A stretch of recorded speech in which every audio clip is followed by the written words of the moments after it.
Hello and welcome to another live stream. Thanks everyone for joining me. Bit of a different. I've been a few technical issues today, but I think we're all okay now. I think we're all working. Hopefully you guys can hear me okay. You can see me okay. Everything's all good. I need to adjust the lens a little bit, but yeah. Thanks everyone for coming on to. We'll go a little bit early. It's now just hit 8 o'clock. But yeah, thanks for coming on to my weekly Q&A. Appreciate you guys coming. Hey Zara, how's it going? Thanks for joining us.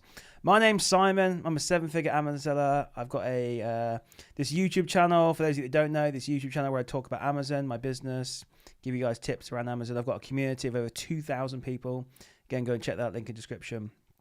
And basically, yeah, I do these live Q&As every Monday, Wednesday, where I talk about Amazon. I talk about my business. I answer any questions you've got. Sometimes I do a particular topic like Cogito sourcing, things like that. But yeah, right now just doing the whole, sitting and chatting. I'm going to just zoom the lens in a little bit here. So it's not just, yeah, there we go. A bit better. Cool. Okay. Got the fancy zoom lens on today. So I won't zoom in any more than that. But yeah, there we go. Cool. Oh, it looks a little bit better, I think. Yeah. Anyway, so yeah, thanks everyone for joining us. I appreciate it. I've just been to the dentist again today, so it's been a while. My mouth, I did a call there with someone, and my mouth was like half numb, kind of funny. So yeah, I was smiling, but I was like, yeah, basically it looked like I had a stroke, basically. But no, fortunately I hadn't. I'd just been to the dentist. So yeah, fun times. Anyway, yeah, thanks for joining us. How's it going? Thanks for joining us. So yeah, I haven't got any particular topic I'm going to talk about today, or maybe I'll figure out as I go. But yeah, I'm here to answer any questions people have about Amazon. And that's a few people were talking about things, asking a few questions in the group recently that are kind of interesting, and we'll go on to those as well. But yeah, pretty much here just to answer any questions you've got about Amazon, about anything like that, anything you want help with, anything like that, and I'll give you my best opinion and answer that I can give you. Let's talk about my Amazon a little bit first. So I swear I did a vlog on Sunday, which I still need to release, and I was like, oh yeah, I'm on 5,000 this month. I don't know where I got that number from because I'm not on 5,000. Unless I had a refund or something. I swear I saw 5,000, but I'm going to show you what I'm on so far. It's going to be touch and go actually for 10,000 again. You guys know I like to try and make 10,000 every single month. I had a really strong start to the month. I was on crazy numbers early on. It's slowed down a little bit since then. So I'm on 4,900 so far on basically halfway through the month. And let me kind of, whatever, it's fine there. On 49. Oh, we'll center actually. It's doing my head in, not being centered. But yeah, so nearly 5,000, pretty good so far. 1,100 units, 23% ROI. If it carries on, obviously, I'm pretty much going to be touch and go for hitting 10,000 this month, which would be good. But yeah, looking not too bad, to be honest. So, but yeah, saying that, it's slowed down a little bit. Like today, yesterday's been a little bit slower. If I refresh the page and just get today, it's just like, it's slowed down a little bit, really. I've got a few, no high ticket sales going in, just a lot of little ones, really. So this is today, 158, So I think yesterday was a couple of hundred, I think. Yesterday was it was 194. So yeah. Anyway, it's not too bad. I'm not going to complain too much, but yeah, I might not hit the 10,000 this month. I might have to look through and maybe adjust a few prices here and there. But yeah, anyway, I'm not going to complain too much. If I get to close to 10,000, it just looks good for the social media to have the 10,000. Have the 5 figures basically. Last month was 9,700, I think. I've already had some refunds since then. Let's have a look. Previous month. I was really close. It's on 9.6 now, basically. But yeah, it was 9.7. So actually not too bad, actually, in the refunds there. So I was really close to getting to that 10,000. I just couldn't push it.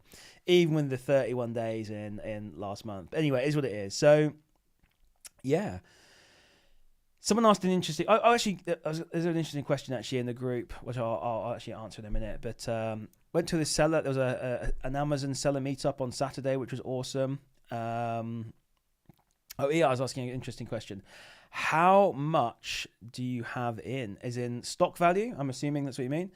So in Amazon right now, I have, and it's dropped a lot. I need to get back to doing some sourcing. I have £155,495 inside of Amazon right now, of which 137,000 is available. I've got about 13,000 inbounds. Let me just show you. This might be easier. Give you an idea of what's going on. I've got some stranded. I mean, yeah, this is stuff I need to keep a better eye on, to be fair. There you go. So this is where we stand right now. Yeah, so I've got some stranded I need to look into. It's weird because they're not showing us stranded on my... yeah, I need to chase that up, to be fair. Some expired items, they're not actually expired, so I just need to get them back and resend them back in. Some things inbound as well, a few researching, things like that, a few transfers. But yeah, pretty much total is 155.5 basically. So that's where we are right now. So yeah, there's nice items in there, to be fair. But yeah, so yeah, and as MTT is alluding to there, on Saturday, I went to the Amazon Seller Meetup hosted by SellerAmp or SAS in Nottingham. I'm in Nottingham, so it's really nice to me. It's only about a 15-minute drive, really. Pretty chill drive, park up, go to the event. It was good fun. It was really good, by the way. So I've been to two so far, and yeah, they're amazing. So next time that's hosted, definitely come along. I am going to host my own. I decided kind of last time, never did it, but yeah, I had so much fun there. I'm going to host my own. It's probably going to be in January, I think. I think January is going to be a good time. I'm going to host my own in January, so keep your Januaries free. It'll be same in Nottingham. I'm going to do my first one in Nottingham because that's where I'm more comfortable. And eventually I'll end up doing one up north, one south as well. But yeah, I'm going to host my own ones because they're such good times. It's good to hang out with other sellers. It's good to network. There's a few beginners there. There's some obviously existing people in the group. There's all sorts of people basically, and it's just good to get inspiration from people. It's good to just hang out with people. It's just a good time all around basically. Claudia saying, "Can you do one in London?" I mean, maybe. I like the idea of hosting 3 or 4 of these a year. And to be fair, it does kind of make sense to do one in London. I mean, I have to get make sure I get my wallet out to pay for that one. But yeah, we can definitely do something like that. I mean, the one that they host is basically they rent a room, they provide food, they provide an open bar. It gets pricey, to be fair, but SellerAmp can afford it. Trust me, they can afford it. So it's honest, but at the same time, it's really nice of them to host. Honestly, the guy who runs SellerAmp out is a really nice guy. He hosts these things every year. So it's an open bar. Everyone's very sensible though. No one abuses it, which is good. It's nice food as well. It's a nice venue, and it's just all around really good. So yeah, really, I have so much fun there. And then some people have to leave, right after, but then we would go into town. We went into town. We had a few drinks and in a pub. Then we went out and got some pizza at Rudy's Pizza, which is the first time I've ever had it. It was really nice, and it was just really good to just chill and hang out of Amazon sellers. I had such a great time, to be honest. I'm always buzzing. But yeah, who did I meet? I met up with a lot of interesting people. Flipping at 30 was there. He's like. As far as I'm aware, he was the biggest Amazon seller there. Because some people were saying to me, "Oh, you make crazy numbers." I was like, "Mate, I'm a homeless person compared to that guy over there." I'm like, that guy over there makes me look homeless, compared to your numbers that we're doing. So I met a lot of people from the group, to be fair. And apologies if I didn't get around to speaking to you. I tried to go around the room, but there were... And I'm really bad at estimating people, but I'm going to say there was somewhere between 70 and 100 people there. I try and circulate around the room and not to get too comfortable and just sitting in one group chatting to people. So apologies if I didn't get around to chatting to you. But yeah, it was... I met some interesting people, some very inspirational people, and helped some people. It was just all around good, basically. So yeah, it was good to see Callum from Arbysource again. He was there sort of sponsoring the event. That was good. And yeah, all around it was really good. Someone spilled a drink on me. It's fine. Hey, Jacob. Oh, yeah, Jacob was there as well. Yeah, so Jacob was there. Jacob, what do you think of the event? Did you enjoy it? I know you went out and had a big night on Saturday, but did you have fun at the event beforehand? I think everyone did, to be fair. What did I learn from nothing? I honestly didn't get a chance to really speak to him too much. I brought him over to a table because I said, we're talking about something you might be interested in. But honestly, I tried to get around the room. So I didn't try and spend, more than 10, 15 minutes talking to kind of one group, really, because I kind of like to go and do the networking.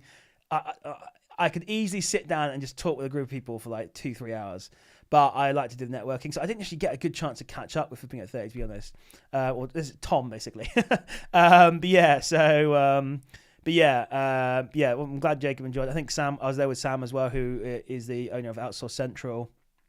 He was helping people up. Well, it's just chilling. It's networking. It's just having fun chatting to people. It's like inspirational to hear, if you're a new seller and you want to come, or you're new to Amazon or just starting, to come along and see that it's real, and that people are doing good numbers, and just get advice. Everyone's very friendly and stuff like that. It was good all around event for everything, really. So yeah, it was some good networking, all that kind of stuff. But yeah, unfortunately, I didn't get a good chance to really speak to Tom too much because I was too busy circulating the room, essentially. But yeah, and then yeah, there's definitely people I'd love to have spoken to longer, basically. Let's put it like that. It is what it is. So, but yeah, it's all good. Sam got home 5 a.m. Sunday morning, woke up. Yeah, so Jacob and Sam, they went on a big night out on the Saturday. I was shattered, to be honest. I find those kind of events really tiring, especially as I'm going around and doing a lot of talking. And so, I don't know, I find it tiring, to be fair. And by the end of it, I just literally went home and had an early night. Yeah, showing my age, I guess. But yeah, but no, it was so good, to be fair. Yeah, it was good. It's good to saying hello and thanking the Silla Ramp owner as well, again, for hosting these things. Super down to earth guy, to be fair, really nice guy. Again, didn't get too much chance to talk to him, but no, I had a brief chat here and there. But yeah, I just like to, ran into what was really cool, actually, ran into, I can't remember your name now, mate, I apologize, but someone in the group who was brand new to selling on Amazon, but he's in FBA Moguls in the Discord community. That was really awesome. And so there are quite a few people, actually. Apparently, a few guys walking around saying, hey, you should join FBA Moguls. I massively appreciate that, honestly. So, but yeah, so Rudy's put me in a coma. I thought that pizza was amazing, mate. I don't know what Sam was doing to his pizza. I've never seen anyone eat a pizza like Sam ate that pizza. I don't know what he was doing to it. It looked like a dog had mutilated it, honestly. He was like picking... Oh, my God. It was so funny. I should have taken a picture of it, to be honest. But yeah, that's hilarious. Yeah, I mean, I eat pizza and things weirdly because I eat with a knife and fork. So people was looking at me weird. But yeah, anyway. Yeah, so anyway, it was a good fun. I'm going to host one in January. It will be in Nottingham. As long as I can get January, it's going to be in January, probably around the middle of January. So keep your diary open. I might actually call them up tomorrow, get something booked in and do it, basically, and I'll advertise it out and hopefully give people enough time. But I'm definitely going to do one. I'm going to try and host, if I can, one every quarter, essentially, once every 3 months or so. But I'm definitely doing one in January because I really enjoyed them. So yeah, and obviously it'd be FBA Moguls members, but anyone who does Amazon's welcome, to be fair. So I'm going to host one, to be fair. Hopefully we get a few sponsors as well, because, yeah, expensive. But it's all good, though. Yeah, and it'll be really good to get a bunch of people over. And but yeah, London, I will not do London right away. The first one will be on my home turf, essentially. Organising an event, I just want it to be where I'm familiar with it, being the exact same venue, basically. Most likely. I don't know. Do I need to provide food and stuff? I mean, that might. I don't know. Anyway, it depends on the rules of the room, I suppose. But yeah, but yeah, it was awesome. So yeah, anyone who thanks for giving us a bar tapper, Jamie. Yeah, exactly. Yeah, yeah, you're barred, mate. You're barred. So actually, no. To be fair, you bought me that steak, Jacob. So that was right nice of you. So on Friday, come down.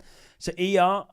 The plan is I'm going to do my very first one in Nottingham, Midlands. So to be fair, it works out well for everyone. It's kind of Midlands, it is Midlands. It's on my home turf, so I'm more comfortable. I mean, I've never hosted one of these events before, so at least I know the venue. I know it's not too far for me. Things that, as long as that proves to be successful and works out well, I'll be more willing to then venture, maybe do one up north.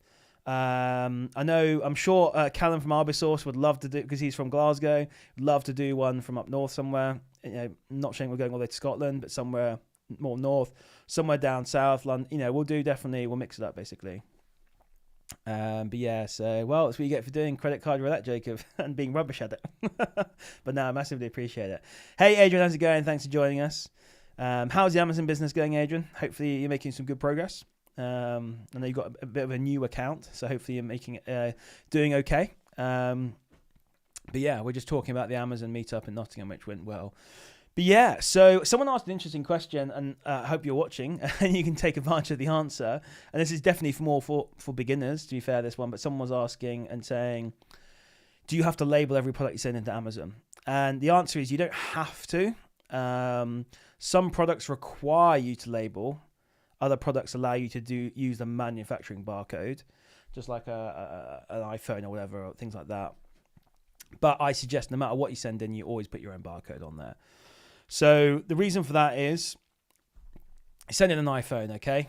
Use a manufacturing barcode, right? And what it does, it gets commingled essentially. So your stock with manufacturing barcode, if someone else does the same thing and sends theirs on the manufacturing barcode, it all essentially gets mingled in together essentially in one little pile, okay? And then when someone buys and you get assigned that sale, Amazon will just essentially dip their hand in, lucky dip, pull out which one they want. Now, you might have sent in a brand new one that's all like brand new sealed and good to go and legit. But there might be a bad actor on there that has, and I think got burned with this, where they've sent in like a refurbished one or done something like that basically. And then you get in trouble when the customer complains because the quality of the item wasn't up to scratch basically. So I'm not saying this happens often, but it's just not worth the risk. So always label up your own products. So basically a sale that happens is always of your stock. So you should always label up products basically.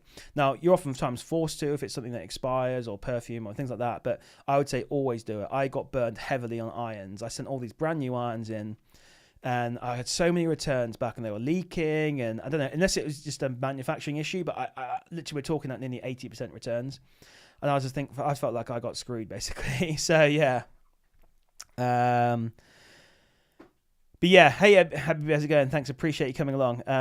It was nice to meet you. Yeah, you too, mate. You too. It's great to not event not going to be cheap to replicate. No, it's not. No, but you know, I don't have to necessarily provide food or I don't know. Let's see, basically. We just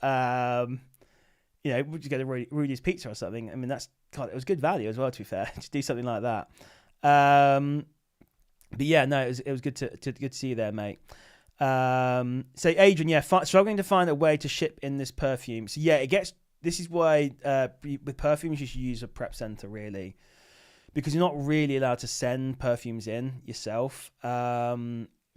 People do it; they send it via UPS, and then it's not going to go on a plane, so it's not really going to be like a danger. But if something gets lost and you put a claim in, you say, hey, it's like 50 things of perfume, they're not going to reimburse you basically. So it becomes a bit of a risk really. That's the one downside to doing hazmat is you really should use a prep center for hazmat. So you can do everything else yourself, but hazmat definitely use a prep center because they've got the contracts in place, all the stuff with UPS. Now I'll be honest, I know people that do send it in via UPS, they do insure it.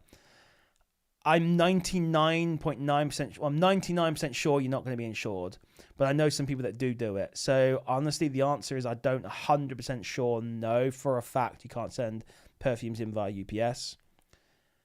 Yeah, I don't. The answer is, but I'm 99% sure you can't, or you can, but it's not going to be insured if it gets lost. And the problem is when you're sending these things in, they cost 50 quid a bottle, and you can fit 100 in a box. Before you know it, you've got like 3, 4, 5 grand in there, depending on what you're sending in, and that's a lot of money to lose in a freaking box to UPS. So yeah. So I don't know what the answer is really with that one. I think people in the past have used or Hermes. You definitely can't do RM because they've got a limit of like 2 bottles. It's like 100 or there's a 250 ml, I think it is. So you can't use them. Parcel Force might be an option, to be fair, but then yeah. So it's one of those ones. The answer is I don't really know because I don't recommend you do it yourself. I maybe have to do a bit more research for you. But yeah, I'm not sure 100%, to be fair. Has anyone got any advice on that one? And like I say, I'll give you all the advice I can and all the help I can. But if I don't know, I'm going to tell you. Basically, I'm not going to try and give you the wrong advice. Not deliberately anyway. But yeah. Yeah, exactly. Royal Mail's 40. It's a mill thing, and yeah, so it's not. You can't. Yeah, it's a struggle really. So, Ritvik, thanks for joining us, by the way. I don't think I recognise you, but I appreciate you coming onto the live. Are you part of the community? If you're not, there's a link in the description. Come and join the Discord community. There's over 2,000 members in there. Most of the people in this chat are in there and are very helpful. But yeah, how much time will it take to get first order on Amazon? I mean, that's a very hard question to answer. It depends. It depends on what kind of product it is, essentially. If it's a very fast selling item, so everything on Amazon has what's called an SPM, or sales per month, or sales velocity, essentially. You know, it could be 50 times a month, it could be 10,000 times a month. Now, obviously, if you send something in that's 10,000 times a month, it's more likely to be sold fairly quickly. Then obviously you've got to factor in other sellers as well. Being a newer seller, it's sometimes hard to get what's called the buy box. That's literally just the box with the add to cart thing, or the buy now button, which is where like 85% of sales happen on the buy box. I think it's probably more than that, maybe like 90%. So one thing I say is, like, you just need to be a little bit patient when you're new to Amazon. I can't answer that question. The answer, unfortunately, to a lot of these questions is it depends, and how long it's going to take. It might sell within an hour if you're sending it in. It might take a month. It's very hard to say. Again, generally buy box is determined by price. So if you come in at a very competitive price, there's a very good chance you'll get a sale quickly. But it all depends. Unfortunately, there's no answer I can give you, really. But it's it could be between 1 minute of it being available to sell and like 1 month or more, basically. So yeah.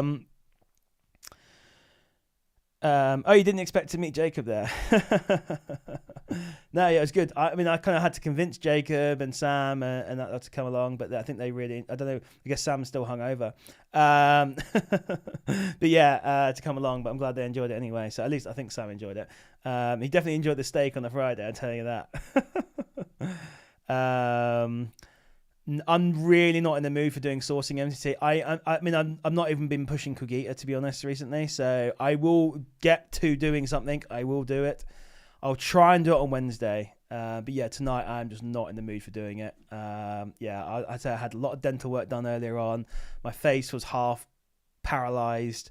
I had a nap earlier. I'm just not in the mood. So yeah, I'll do it later, basically. I've got a hilarious... So I had a call with someone earlier, as an onboarding call for the mentoring, and I was literally, we were laughing at the very beginning and smiling, and literally my face was like half like this and then like smiling, and literally the other half was like drooping. It was hilarious. I'll see if I can get a screenshot. Oh, have I got one? But yeah, I don't think oh no, I did send one to my brother, actually. There we go, you can see. Oh, there we go, I download this. Why do I humiliate myself like this, eh? Just downloading it now. But yeah, so I will do something. Yeah, don't worry, mate. I will do. But yeah, I was on this call, this mentoring onboarding call. And for those who don't know, I'm starting mentoring. Doesn't start to the 1st of October, but if something interests you, let me know. There isn't a link in the description, but yeah, if you just reach out to me if you're interested, or maybe I'll put a link on afterwards. You can book a call with me. But yeah, it was just kind of funny that there we go. So you can see, look, half my face is paralyzed, basically. So kind of funny, really. But yeah, yeah, that's me. Like, I don't know. Yeah, whenever it's funny anyway. Anyway, that's enough humiliating myself. But yeah, yeah, I will do something on Wednesday. So yeah, Adrian's saying 150. Yeah, I thought it was 150. Basically, the same thing. Basically, it's like one. Well, I guess with some things there's 0 units. You know, I've got some perfumes at 200 ml. But yeah, so I will do some research for you, Adrian. Have a look and see. I'll maybe ask him like Profit Sweep or something and see if anyone's got any advice. Because it'd be nice to get an answer actually on this, because I don't actually have anyone I can necessarily recommend. I think people have done Hermes. I think people have done Hermes / Every. They've done. I don't think you can't do DPD. I'm pretty sure. Ooh, DHL maybe. Yeah, I'm not sure, to be honest. I'll have to do some research. Jacob didn't even have steak in the end. Up paying for 2 steaks. Didn't have. Yeah, well, you should have had a steak, shouldn't you, mate? So yeah, yeah. Those were good steaks, though. I went to a place called Cozy Club in Nottingham. It's one of my favourite cocktail bars. Not that I drink very often, but when I do go out and drink, I want like a nice cocktail. And it's kind of like got the vibe of like old sort of English, sort of like leather sofas. And I just love that environment, and yeah, we had some food there. And it was delicious. So yeah, it's a really nice place. I think it's a chain. It's not a chain, but there's a few of them around the country. Yeah. Anyway, have you heard of Cellar Sweet? Is that just Cellar Sweet? No, I don't think so. Let's have a look. Do you have a link or something, or let's have a look. Cellar Sweet. Oh, e-commerce made easy. I mean, I've never heard of this one before, so it looks a little bit like Helium 10, to be fair. It looks like it's going to be good for private label. I don't think this is going to be... I mean, I don't know. I'm just guessing what I'm looking at here. I need to get a thing so I can share the screen, actually, so you can like look at these things together. I'll figure that next time. But yeah, it looks like it's kind of something to kind of do for private label, really. So, and yeah, look like Jack of all trades, Shopify, Walmart. Yeah, I don't know. Never heard of it. There's all these softwares come out, and trust me, I know, because all these things, they reach out to me constantly, these different softwares and stuff. Not heard of that one, to be fair. Always want me to do some promotion on the server, or on the website, but all the YouTube channel. Literally, all these different ones come all out the woodworks. Some I've never heard of. Other ones yeah. Anyway, so yeah. We went to Cozy Club Habibi. Yeah, it was really good. It's the first time I've eaten there. I've had a few cocktails there before, but yeah. First time I've eaten there, it was literally like 10 out of 10. It was so good. The mac and cheese was rubbish though. But yeah, but I didn't pay. Well, actually, I didn't pay for anything, to be fair. But yeah, Claudia's saying, can you explain about the different buy box, the different buy boxes customers get shown? Is it only due to location within the country? And which of these buy boxes does people based on? It's an interesting question, actually. So yeah, basically buy box can depend on locality. So again, I think the best way to always remember is Amazon is going to give the best customer service or the best experience to the customer. So if you've got, let's say, one item of, let's say, a perfume, and it's in a Cornwall prep center, for example, and then someone in Glasgow is shopping, and there's someone who's got that closer to them in a Glasgow prep center, let's say, for example, even if it's a little bit more expensive, they're probably more likely to show that that buy box with that product to that customer. So it basically generally comes down to price, because I mean, even then with that, they could still do next day delivery. They might just say, Royal Mail or whatever. But obviously there's algorithms in the background where they're obviously deciding, a lot of this stuff's obviously fulfilled by Amazon. And if Amazon are going to do it, they're probably thinking, well, for us to go from Glasgow prep center to Glasgow to dress is going to cost us like £1. But if we have to do that ourselves from Cornwall all the way to Glasgow, it's going to cost us like, I don't know, more than they're going to make in profit. So they might end up Royal Mailing it or something, which costs like £5. Or I don't know what the contract they've got. But yeah, you know what I mean. So there's obviously all these things that happen in the background that we've got no clue about. But end of the day, always just try and remember that basically it's all about giving the best customer experience. So most of the time it's down to price, but locality can sometimes come into it, basically. And other things as well when it comes to like seller ratings, how long you've been on that product, that listing before as well. So if two people are on there at the same price and one person's been in stock for like a year and they've been a reliable seller and very return rates, they're more likely to get a buy box over someone who's new on there, which can be very frustrating for someone like me who's just jumped on, trying to fight for this buy box. But yeah, there's a lot of factors. In the end of the day, no one knows exactly how the buy box is dished out. The algorithm is secret. If I knew the algorithm, I'd be a multi-millionaire. It's just like if I knew the algorithm for the search for Google search, that's a secret that's probably worth hundreds of millions. So yeah, no one really knows apart from a few people at Amazon, but it's all just speculation and based on what we can kind of see, I suppose. But yeah, and experience. But yeah, no one, well, not saying no one. Some people in Amazon know, and even then, I reckon it's probably only 5 people that probably know the algorithm, to be fair. Probably, maybe less. I've heard people say it's 3. But yeah, that know the full algorithm for the buy box. Who knows how true that is? But yeah, I don't know. I've heard that before from several sources, though. It's like 3 or 5 or something. It's like a massive secret. But yeah, so, and then which one do PPB base their price? That's a very good question. I actually don't know the answer to that. So they will have, basically based on the API. So, that's a very good question, because locality doesn't come into it in that case. I guess it's just whatever the API is going to tell them at that point. So it'll probably be like a default. So I imagine the way it works is there's like a default sort of buy box algorithm essentially that happens. And then there might be some like tweaking that happens with locality and things like that with people, but there'll always be like that default. So I honestly, to be honest, locality, it doesn't always even come into it that often, to be fair. It might do more in America and stuff, but pretty much it's just going to be whatever. Everyone's going to see pretty much the same buy box generally. And it comes just from the API basically. But yeah, so it's a good question though. Actually, it's a very good question. It's testing me. Yeah, but at the end of the day, no one really knows apart from a few people at Amazon, unfortunately. And so if I knew, I'd be very rich, very, very rich. Do I use STK or Sellerboard? I use Seller Toolkit, but I am moving to a new software which I really need to sit down, and I've been so busy with the mentoring thing that I've been launching the mentoring program, which is going to be freaking amazing, by the way.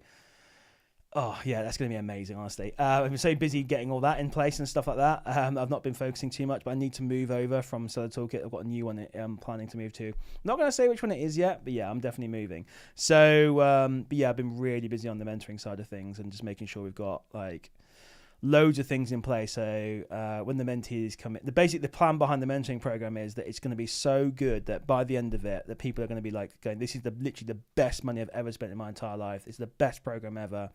I've learned how to source. I've learned how to run my business professionally. I've learned things I didn't even know. And all this stuff, basically, it's going to be absolutely amazing. So yeah, it's going to be awesome. Basically it's going to be awesome. That's what I say, basically. So if this interests you, let me know, and I'm going to throw a link out there, so I wasn't technically planning on talking about it, but anyway, I'll throw it out there, hence why there's no link in the description. There we go. I'll throw it out there if anyone wants to actually have a chat, if you just want to chat about, I got a call with a guy today, it wasn't really a mentorship call, but it just asking questions and helped him out basically. And if you just want to have a chat, use the link, basically book a call with me. Just ask any questions about Amazon, you can come on. And even if you've got no intention of ever doing a mentoring program, it's fine. Just come on, have a chat, and I can answer any questions you've got, things like that. Feel free to do it. I mean, MTT, I'm not going to say who it is, but it could be. It could be. There's a few little competitors coming. Let me get rid of this. It's ruining the lighting. There's a few different ones that I'm looking at. But yeah, I've pretty much decided on which one I'm going to. I mean, I've kind of mentioned it in the group a little bit, but yeah, I'm going to be moving over. I don't think I've got. Yeah, I'll maybe reveal it in a future date. I've not fully moved over yet, so I'm not going to say like who I'm moving to until I've done it. I need to sit down and actually do it and get used to the software and stuff like that. But yeah, is what it is. Yeah. Just having a look. I feel like my sales there have just gone up a little bit. What was it before? It was 183. It's on 183. Yeah, so since the stream started, I've gone from 158 to 183. It's not too bad, to be fair. Not too bad. Oops, need to get rid of this. There we go. Cool. So, yeah. Awesome. Zara's saying, how does wholesale... I'll just say, yeah, MTT is Seller Fuse, basically. That's what I'm planning on going with, basically, yeah. I don't know why I'm trying to like hide it or whatever. I'm not promoting them. I'm not saying they're the best, but that's the one I'm going to basically for now. So yeah.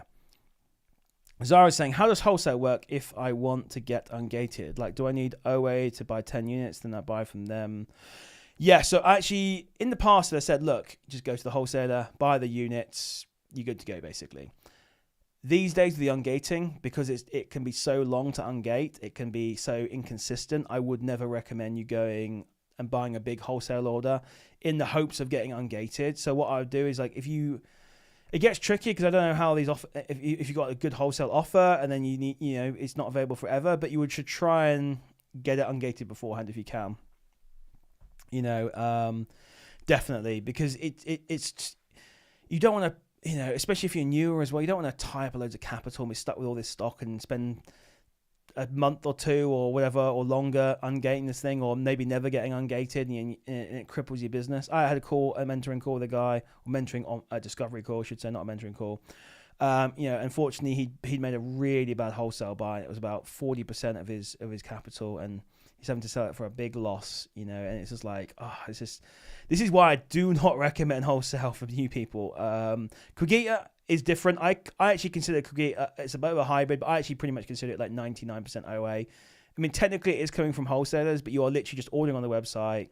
The only thing I don't like about it, but like the only thing I'd say is there's no return to that, which is why I kind of like, which is why it is that kind of hybrid of wholesale and OA.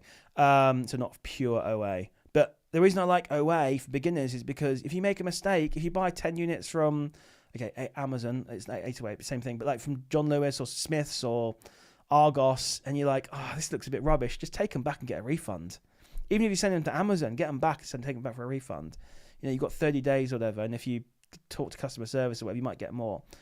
Whereas when you're doing wholesale, if you make a mistake, it can cripple your business, especially when you're new. You're going to be crap at analyzing deals. You're going to be crap at sourcing. You're going to be maybe even buying stuff that's hard gated you can't even sell. And let's say you've got limited capital. Generally, people who are new have limited capital, and it could absolutely screw you. And then you're basically stuck with a crap load of stock you can't sell. You have to eBay it, which might take years, or sell it for a massive loss. I just do not like wholesale for beginners. I think it's a terrible model for beginners. I think private label, I think wholesale, and I think brand direct are bad ones for beginners, because for all those reasons essentially that I've just listed. I think I'm not crapping on those models, because they are really good models when you know what you're doing and you've got some money behind you. They're really good models, don't get me wrong. I've got nothing against any of those models whatsoever. I just think for beginners they're really bad, because it could kill your business, and you're very likely to get killed by that stuff. If you make a bad wholesale buy, you are, without swearing, you are, you know what I'm saying? You are effed, basically. Anyway, so be careful, Zara. Reach out to me before you do anything like that. Reach out to me. I'll analyze it for you. I'll let you know my opinion on it. I say the same even if you're doing Cogita. As much as I love Cogita and I push Cogita, if you're new to Amazon, I massively appreciate if you use my code. FBA Mogul, get your £100 off. But don't just go out and buy willy-nilly. Ask me first. I'll analyze it for free for you. I'm not going to charge you or anything like that. I'll look at it, give you my opinion on it.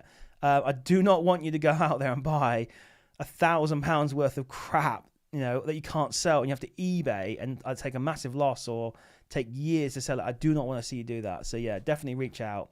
If you've got any of these things, do it. I'll help you.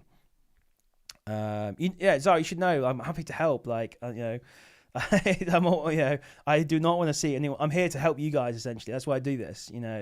There's obviously the monetary side of things and things like that, but I'm doing this to help you guys. So, just reach out if you ever need any help and things like this, analyzing, and hopefully I'll get back to you. I do get a lot of DMs these days, so sometimes they do get fall behind. Like this weekend, I was away Friday, Saturday, Sunday, and then today pretty much as well. So I'm massively behind on my DMs. But yeah, I know you have, Zara. Yeah, I know you have. Yeah, I massively appreciate it. But it's just saying in general, essentially, rather than just directed at you. But yeah, if anyone's got a big purchase order, they want me to double check, Cogita or otherwise, you just want another pair of eyes on it, obviously confidentially, I'll have a look and give you my opinion on it. I'm not promising it's going to work out all right, but I've got 3 years experience in Amazon. I think I know what I'm doing. I've got a pretty good judge of character, when it comes to these deals. So just feel free to reach out and have a quick look. Yeah. Jacob, I know who it is. Don't know what you're talking about, mate. But yeah, keep it to yourself anyway. MTT saying, does Spence own Seller Fuse? I don't know if I can say that. I'm not sure I can reveal anything around that really. Okay, cool. Here we go. Cool. I've just got a request come in actually from, I actually can't see the name unfortunately, because let me disable streamer mode. Nam name is saying on YouTube Live, but let me move it over here so I can actually read it. So on YouTube Live and Q&A, hopefully it's nothing confidential here as I'm reading out, but can't figure out how to join the chat. No problem. Here's my question. I think you need to be a subscriber. Maybe, I'm not sure. I'm actually not 100% sure. Hopefully you'll see it here. Yes, I have seen it. It's cool. I'm trying to get ungated on a subcategory called human consumables. Need a few more products to merge my invoices. I found a few products that are suitable. The listing only has one FBN, none historical, apart from Amazon. I'm worried it's private label. It very well could be, to be fair. However, the same brand has different listings. that do have multiple sellers on there. Any chance it's not private label? I cannot tell you from that, basically. But when it comes to ungating, you do not need to buy the exact thing that you're planning on selling, if that makes sense. So yeah, so you can just buy like, so I don't know what the rules are with human consumables, because it's been, I mean, I don't even remember ungating that category. It probably just auto ungated for me. You could buy, and I don't know how many units you need. Is it 10? Is it 100? Whatever. But you could just go and buy 10 packets of gummy bears or whatever. Would that be considered human consumer? I don't know, actually. I'll be honest, the human consumable thing, I'm actually not that familiar with, to be fair. It's something I definitely avoid myself. But yeah, I'm assuming it might be vitamins, things like that. But I don't know, what's the brand, by the way? You can just get 10 items of that. Although, if human consumables is the category, so you could literally just get like 10 bags of Haribo. If that would be correct for that category, then you could do that, essentially. It doesn't have to be the exact item you're selling, if that makes sense. But I see you're talking there, so I'll let you answer, and then, yeah. So yeah, MTT, I'm not in a position to who owns that or not, or who has what percentages. But yeah, so I don't. Do you want to tell me what brand it is, and maybe even some of the ASIN? I won't share that on the stream, but it maybe give me an indicator of what kind of like. Because I'll be honest, when it comes to human ingestibles and human things, I am actually fairly clueless.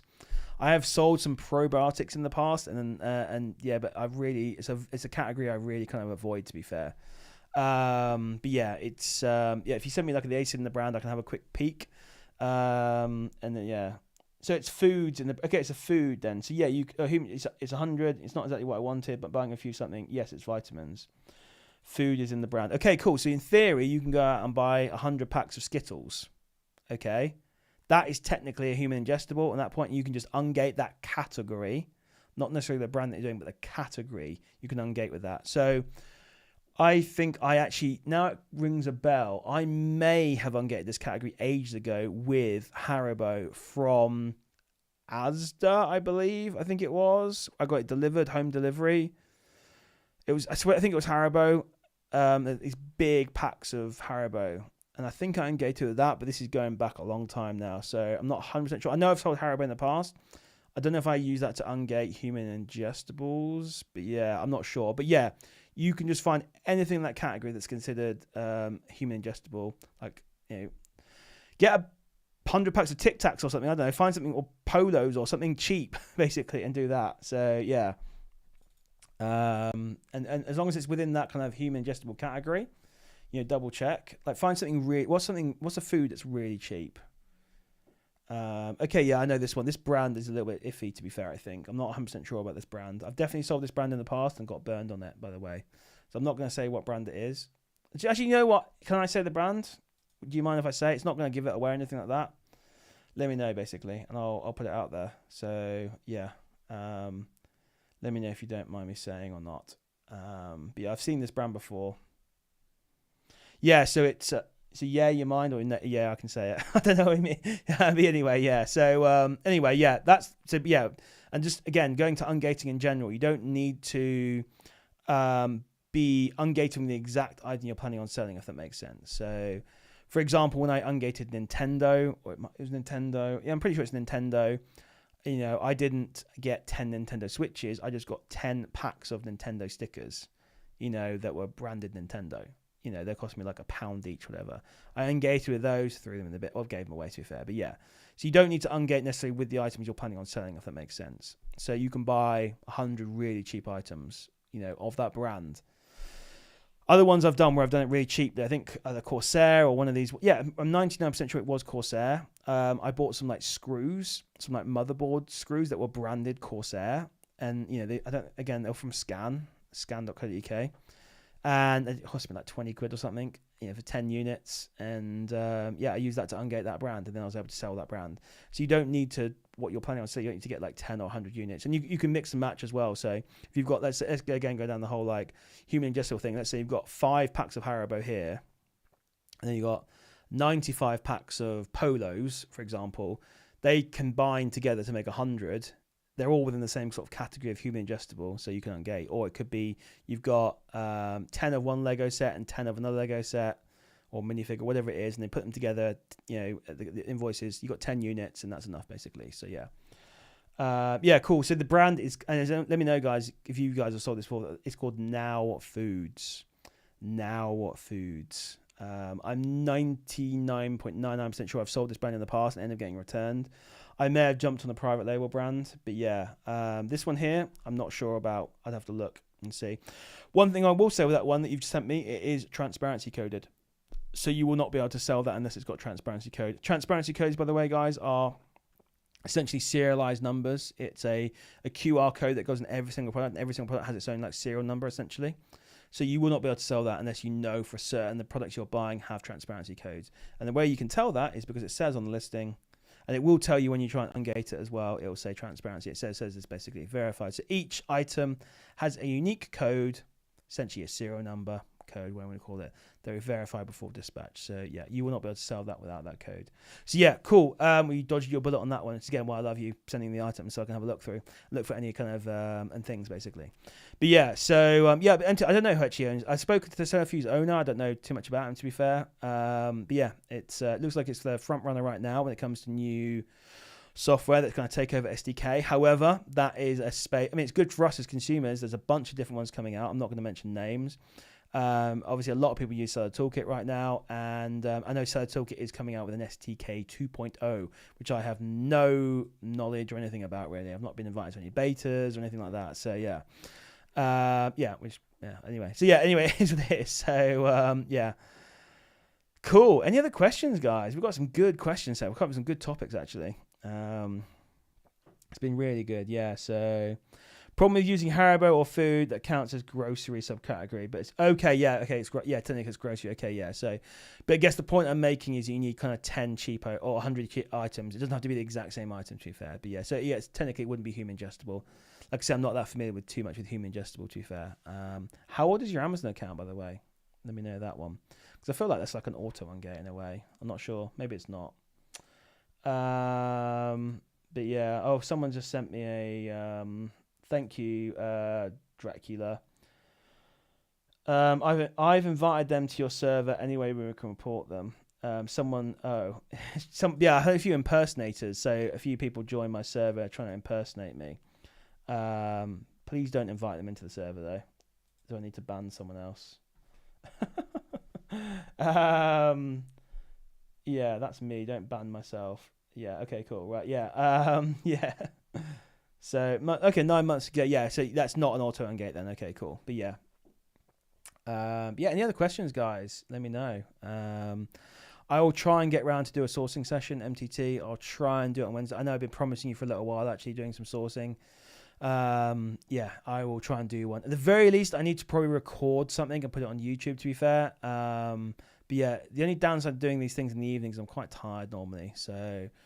yeah, but anyway, and today it was like definitely no way. Yeah, so but yeah, we will definitely sort something out. Basically, 100%. I'll do something. I need to get back to doing videos. I've got 2 vlogs I need to edit and upload as well. Definitely fallen behind a little bit, but yeah, I need to get some more content out there for you guys.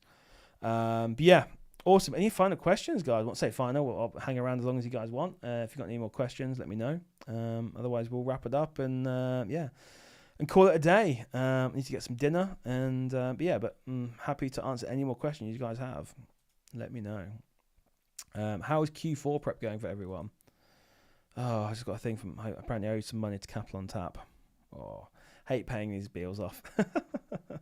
It's actually not too bad really. So, but yeah. Yeah, how's Q4 going for everyone? Yeah, kind of like we're getting to that point where we're getting really close now to Q4. So we're only 2 weeks technically away from the beginning of Q4. Now, October pretty much technically is Q4, but it is still a little bit slower. It really does get started in November, December. But yeah, it's a good time to kind of, and I talked about this in my vlog actually, just like make sure you start clearing out some of your inventory that you're not planning on selling during Q4, inventory that's maybe struggling a little bit, get your money back so you can really go hard on Q4. So yeah. I said before, I'll be using Cogita for probably 90% of my sourcing in Q4, to be fair, if not pretty much 100. And just going really hardcore on perfumes, aftershaves. And if there's any gift sets on there, I'll be getting those as well. And again, I'm kind of repeating myself on what I said in my vlog, but hopefully you guys will still watch it. But I'm a little bit cautious about how deep I'm going in some of these brands, because obviously we've lost a few brands recently, like Clinique, Ralph Lauren, CeraVe. There's been a few others. I've got a list here.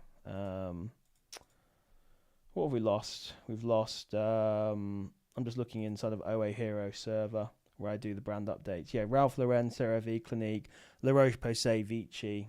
DKNY we lost as well. So out of those, we've got 2 perfume brands. Clinique don't do perfumes, do they? Not that I've seen, I don't think. But yeah, so I don't want to go like a pallet deep in Gucci, which is something I bought, and then find out that it gets hard gated, and I'll be crying my eyes out. So I'm being a little bit cautious. I'm definitely going a bit wider this year rather than deep on these perfumes and aftershaves. But yeah, so Adrian's saying, if I've already attached the SKU label, can I still take this perfume? Yeah, absolutely. I'm sure you can explain to them, look, I've already done it. They may still charge you, whatever they charge you, but obviously, hopefully they'll be good and want to build that relationship up. Who's the prep center you've gone with, Adrian, that you found? It's always good if you got one local, to be fair. That's really good. Let me know who they are. Yeah, Ralph Lauren's hard gated. Yeah, we got an email. Oh, I can tell you right now. Ralph Lauren, as of today, which was the 9th of September when I put this message out. So if you're not in OA Hero, by the way, you get this in the Chrome extension. You get I do the updates of the brands in there as well. But yeah, basically, OA Hero, there's a link for that description, by the way, if you want to check it out. £150 for lifetime. So bargain, basically. Yeah, basically, that means, any items you've got in Amazon, you need to sell by the 9th of November, any Ralph Lauren items. You should have got an email if you've already got it in stock. And if you've got items you've bought and you've not sent them in, unfortunately, it's too late now. When something goes hard-gated, you get essentially 2 months to sell the existing inventory in Amazon and anything that's inbound. But anything you have not already got inbound is basically unsellable on Amazon. You are not allowed to send any more in. You can't even edit the listing. I noticed I had an item as hard gated. I think it was CeraVe or something, and I wanted to add like a limit. And as soon as you click on edit listing, it immediately goes to the fact you can't sell it. So it's a weird little glitch on Amazon. But yeah, like even though that listing, I've got that active listing, I'm in that kind of transition period. It won't let me touch that listing. So I can't change the quantity limits, things like that. So yeah. So I've listed some new products to my inventory, ungated ones, but I can't find deals. Do you have some tips? I mean, as I always say, I've not heard of prep stations, to be fair, Adrian, but yeah, have a look on Trustpilot and stuff like that and see. And go down and have a chat to them, to be fair. Go down and have a chat to them. So yeah, I was saying I can't find good deals. Do you have some tips? Yeah, so when it comes to doing those kind of sourcing, definitely Keeper Product Finder is going to be really helpful for you. Now, this is my weakest sourcing method, is Keeper Product Finder. I think I've told you guys that multiple times. There's some things I'm really hot at when it comes to sourcing, and other things like Keeper Product Finder, which are amazing tools, by the way, but I've just never gotten around to like learning to source them, and it never needed to be fair. But yeah, if you're trying to really kind of reverse source it that way, you can use Keeper Product Finder, put the brand in. Definitely go and look at some tutorials and stuff. And do that. But yeah, and do that. The other thing you can do is go and it's a difficult one really, because I normally say to people, don't do it that way around. I don't say like have a listing in mind and then try and find if it's profitable. I go the other way around. I find deals. This is my best marketing method I can suggest, is finding deals that are out there. Let's say you go onto whatever website, you find a deal for something, and then you go and see if it's profitable, rather than doing it the other way around where you've got a listing in mind. You're like, oh, can I go and find that? Now, that can work, to be fair, but it's not that reliable. Because again, with OA, we're pretty much looking for deals and sales and stuff. So yeah, kind of, but you can do it that way around with like Keeper Product Finder, things like that. So yeah. But I'm no expert on that. There's a bunch of YouTube videos, tutorials out there for Keeper Product Finder. So I'd suggest going out there and having a look at that one. I need to sit down at some point and learn how to do Keeper Product Finder, because it is a good tool, to be fair. It's a really valuable tool, and it's a really good way to find products. But it's just, I'll be honest, the way that I do it, I still run out of money every month as it is. So, I don't necessarily, and again, it always comes down to need, I suppose. Like, I don't need to learn it, therefore I've not learned it, essentially. So, although being a mentor and someone who promotes Amazon, maybe I really should sit down and learn it. But yeah, cool. Yeah, I hope that helps anyway. But yeah, limited help, but yeah, apologies. Like I said, I won't try and fake this stuff and pretend that I know stuff that I don't, basically. Cool. cool. Any final questions? Now, I probably will wrap this up at 9 o'clock. To be fair, definitely viewership's dropped off a little bit, but yeah, let me know if you've got any final questions you want to squeeze in before I go and disappear. I'm going to get an early night, to be fair, and then get up early tomorrow, and yeah, get a really productive day in tomorrow. So I've been working a lot on the mentorship program, and yeah, working really hard on that, and it's going to be so good. My plan is to make this so good that people are literally going to be like, this is the best program out there by far, hands down. The money I spent on this, I'm going to 100x, 10x, 100x this, and yeah, it's going to be so good. Yeah, and the way it's planning out right now, it's going to be that good, to be fair. So yeah, it's going to be, there's so much value that's going to be given. It's going to be insane. I'm not going to talk too much about it on here, because if you want to find out more, you've got to book a discovery call with me, and I can run you through it all on then. But yeah, there's been some good progress and things in this. So yeah, it's going to be really exciting. It's not a cheap program. The value you're going to get is still going to be insane. Anyway, yeah, and we think we've got about 5 or 6 people going to be starting on the 1st of October, which looks pretty good. Obviously, until I've kind of taken the money, we won't know for sure. I'm not taking anyone's money right now. But yeah, and then we've got a bunch of people who want to start in the new year as well. The new year, I think, is going to be absolutely crazy as well. So yeah, it's looking pretty good, to be fair. It's looking really good. And obviously there was some pent-up demand there for mentoring, which is good. So, yeah, so it's been quite nice, actually. And I've enjoyed chatting to people. And actually, I say turning down a lot of people, to be fair. Not turning them down, but like, just saying, let's wait and see. Let's wait and see, to be fair. Like I said, I'm not going to sell it to anyone, and everyone has to be right for both parties, to be fair. So yeah, but I'm super excited by it. Yeah, it's going to be really good. Yeah, cool, awesome. Give it a few minutes then, and yeah, then I'll go off, and I'm going to go have a bath and relax, and then go to bed, basically. Feel like it's been a long day, and the weather was awful today as well. It's so windy and so not that great. But anyway, but I think the weather's going to get better for the rest of the week, actually. I think we should be good. So yeah, I do like seeing the sun. Yeah, tomorrow's going to be sunny again, which should be good. So looking forward to going out for a walk, and yeah, I wasn't going to risk a walk today. Don't want to get knocked over by a tree. It was so windy today. But yeah. So, Zara, what tools are you using to source? There's a good question for you, Zara. Hyper's asking you. So there you go. You can answer that one, Zara. Yeah. So that's interesting to hear, actually. What tools do you use, Zara? I'm going to sit here now until you answer. But yeah, so it's an interesting one. But yeah, I know. RB Source is the big one for me, really. That's a big tool. Could get your price drops. I wouldn't say Cookitas at all. Amazon. I was going to say, if you want to do Amazon to Amazon, then Profit. Oh, yeah, of course, yeah. SellerAmp, yeah. Keeper, of course, as well. I guess you got tools that help you find deals. You got tools that help you analyze deals, basically. So yeah, Profit Sweep's really good. If you want to do Amazon to Amazon, there is no better group out there than Profit Sweep. So hands down, no arguments. It's the best one by far. Yeah, so it's definitely good. If you want, I will throw you a link out there, and you can get. It's my affiliate link, but you've also got a coupon code as well. So if you go to this link here for Profit Sweep, and you use this code, you can get 50% off your first month, which is really good. So you can test it out for 50% off your first month. But yeah, there's nothing better than that for A2A. If you want to do A2A, for the other things, I use it for A2A myself. Yeah, they're definitely trying to improve the OA sourcing a little bit. But yeah, I'm a big fan of for A2A essentially. I'll be honest, I get overwhelmed with all the other deals and stuff that pop in there. So yeah, it's for me, just I stick to A2A. But yeah, cool, awesome. Any final questions then? Adding friend. How much does it cost to run? How much does it cost to run Profit Sweep? I've got absolutely no idea. I've got no idea. Yeah, it depends. I know he's got a developer now, an absolutely amazing developer. Proxies can't be cheap. A lot of time's gone into the software. I've got no idea. I couldn't even hazard a guess. $5,000 a month. I've got no idea. Maybe more. yeah, it won't be cheap to run a group. He's got obviously staff members in there to run. Yeah, do you mean subscription cost? Yeah, how much does it cost to run Profit Sweep? Yeah, I'm not sure what you mean. If you mean like actually running it, or I'm not sure what you mean actually. Yeah, yeah. Actually, yeah. Do you want to clarify, MTT?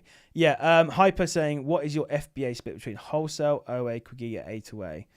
It depends on the time of year, but I would say in a normal month, I would say I'm probably 50% Quagita, maybe 20. Again, it depends if there's deals or not, but yeah. As a safe rule, I'm going to say 33% Quagita, 33% OA, 33% A2A, basically. As a general rule, it fluctuates. Sometimes there's very slow months on A2A. Sometimes there's slow months on Quagita. Sometimes there's great months. As a general rule, it's a third. And maybe it's 50% Quagita, 25 OA, 25 A2A.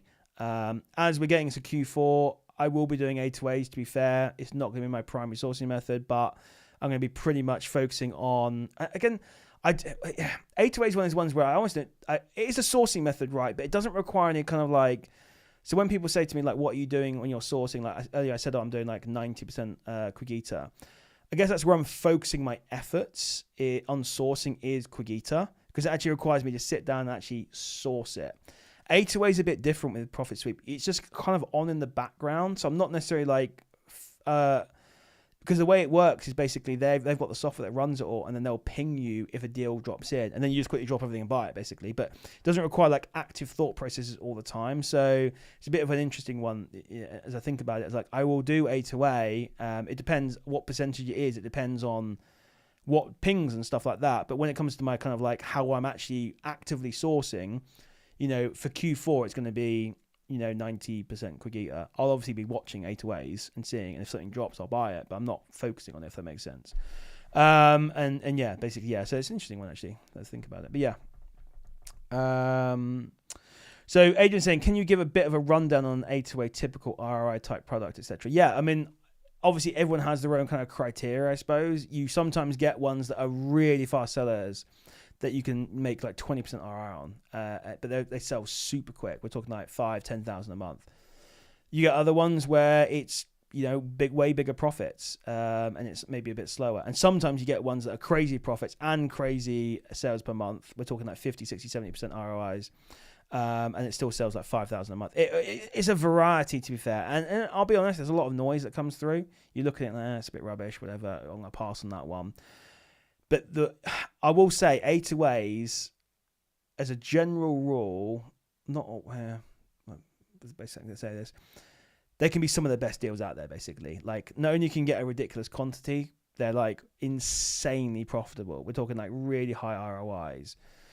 But I will also buy lower ROI items as well if I can sell them quickly. Or if let's say if there's something that's making like £100 profit per unit, it's 15% ROI, and I feel like I'm not going to get many returns, I'll definitely pick that up myself. So it's a difficult one. It's kind of all over the place. I've bought things from hair straighteners to label makers to contact lens fluid, and that was a great example of one that was really good profit. Like it was,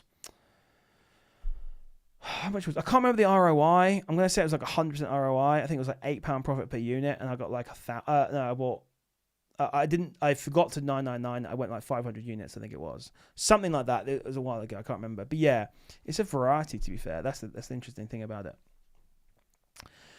But yeah, so Mark's saying, do you eBay or own website and fulfill with Amazon? No, I don't know. I look, if you want to go down that route, you can do. I personally don't. I'm stick to Amazon. I don't want to build a website. A website, I mean, it's pointless unless you've got traffic coming to it. eBay, it can definitely work, to be fair, but again, I've done a little bit in the past. It just doesn't really move the needle that much, really, compared to Amazon. So I personally just don't bother, to be fair. I've got enough to focus on just with Amazon. Hyper saying, having no luck with Quagita, got YSL perfumes, can't get ungated. That sucks. Just keep trying, mate. Keep trying. YSL is a really premium brand, though, so that's a top tier brand. So that is going to be a tough ungate. But yeah, make sure you've got your billing address matching the address on your seller account. Make sure you've got the correct number of units. all that kind of stuff, basically. But yeah, ungating right now is a freaking nightmare. Don't get me wrong. But you got to be persistent. So merchant fulfillment, by the way, is great for clearing stock from Amazon. Yeah, absolutely can be. I've done it in the past a little bit. It's definitely good. So, for those that don't know, by the way, you can send your stock into Amazon and you don't have to sell it through Amazon. They have essentially what's called like a multi-channel fulfillment. MCF. Yeah, that's what it means. Yeah. So, and basically they'll essentially, you can sell, there's tools out there that you create like a Shopify site or you've got your eBay and you can link them. And then when someone makes an order on Shopify or makes an order on eBay, essentially Amazon will fulfill it and send it via that multi-channel essentially. So it will arrive in like a brown box. It won't be an Amazon branded box, but Amazon will do the picking, the packing, the shipping for you on your behalf from their warehouse. But it will be sold on another platform like TikTok, Temu. I don't know if they've got links for those, eBay. You can do them manually, by the way. You don't have to use software. You can do it manually. But obviously, if you can get like an API link going, that's better. But you can create these things manually as well. But yeah, you can do that through Amazon. So if you ever bought Tassimo coffee, by the way, it gets fulfilled through Amazon, things like that. But anyway, yeah. So yeah, you can definitely do that. Yeah, there's Joe Lister is a good one to do. Amazon to eBay, yeah. Do you have the same gating issues? I do, yeah. I have the same. Honestly, I've been trying to ungate freaking Michael Kors for ages. I cannot get it ungated. Saved my life. I'm not putting necessarily as much effort as I should be into it, but I've been trying for a while. So yeah, it's one of those ones. It's a pain, really. It really is. I get the same issues as everyone else. Although saying that I managed to ungate like Tommy Hilfiger like first time. So, but yeah, I've got a few like nemesis brands right now that I can't get ungated on, and Michael Kors is one of them. But I also had it with Marc Jacobs, and that became available. So it swings and roundabouts. Is VQ any good? It's Amazon's own and free. I've heard of it. I've never used it myself. It might be good, to be fair. I don't know is the answer to that one. Like I said, I don't tend to do the eBay. I've done a little bit in the past. I don't tend to do the shop. I mean, Shopify, it is pointless unless you've got customers and traffic. You'll basically set up a website, and it's like setting up a shop on the moon, basically. No one will come to it unless you've got traffic coming to it. So it's pointless. eBay's a bit different, of course. But yeah, it's not something I focus on, really. I'm happy just to keep it all in Amazon. That's where the majority of the sales happen. But you can definitely make extra money through eBay and things like that. Don't get me wrong. There's definitely opportunity there, 100%. It depends what your goals are and stuff around the business. But 100% can do it, though. Christiana is saying, how much would you have to invest to make 3 to 4K profit, and what ROI would you stick to? Yeah, great question. I've got a... give me a second. I'm going to download this. I've got a... If you download my Ultimate Sourcing Kit, which you can get by going to the link below and going to the Join Discord link, and in there you have to put your email in. But then, even if you're in the Discord, put your email in, and then you get access to the sourcing kit. But I will just quickly, 1 second, here, I'll download it. I've got that from Canva here. Share, download, the last page, current page 8. So this is a spending table that's in here you can use. So as a general rule, to answer your question, I say you will make 10% of your entire capital in the business every month. Obviously, as long as you spend it on stock.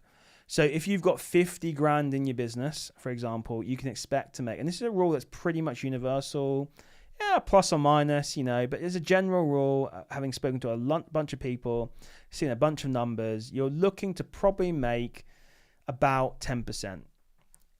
As you scale, it goes a little bit less, but as a general rule, 10%. So if you want to make, what have you said? I can't find the message now. 3,000 profit a month, you need to have about 30,000 in the business. Okay. Now let me get this quickly here. I'm hoping this will show up. Cool. Right. So this is page 6 from this kind of sourcing kit. And can I zoom in a little bit for you guys? Apologies, I wasn't planning on. Apologies, this is all over the place. But let me see if I can keep zooming in here on this one for you guys. Right. Cool. Right. So if you want to, let's say you want to make I don't have 3,000 on here. Okay. Let's say you want to make 5,000 a month, for example. Okay. So on the left-hand side, you've got monthly profit, 500,000, 2,000, 5,000. And you're buying at 30% ROI.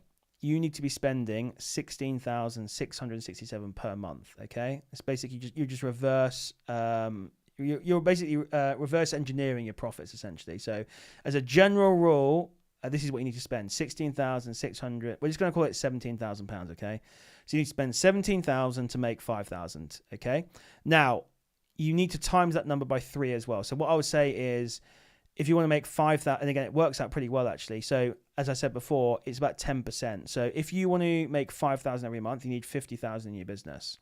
Now, what happens if you do 17 times by 3?